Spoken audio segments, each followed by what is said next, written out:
Go. Okay, may buntag mga pinalangga mga igala, mga bikers sa diha.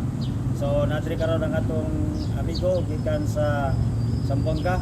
Nag-loop siya karon. So loop Puracos. So nasa karon diri sa Southern Mindanao Mission Compound. Mo-proceed siya dito sa Alabel to Davao. So atong iampo ang iyang safety nga biyahe o kang kusog. So brother, Di ka ngayon, salamat sa atong mga buwan, sa atong mga kababayan, mga pastor mo, sa ilang may dito ng suporta.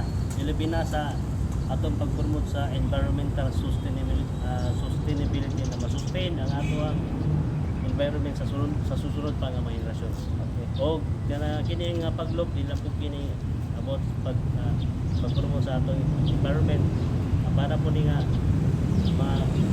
nainganyo na ito atong mga kaisula, mga batanon, nga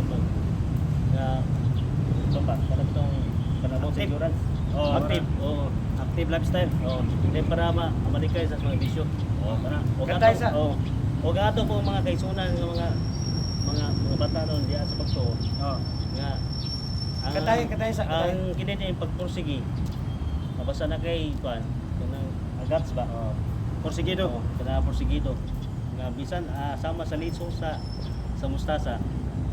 Muda ko sa mas Oo. kalabasa. Oo. Ayun, sabog-sabog na ba? Okay. Healthy.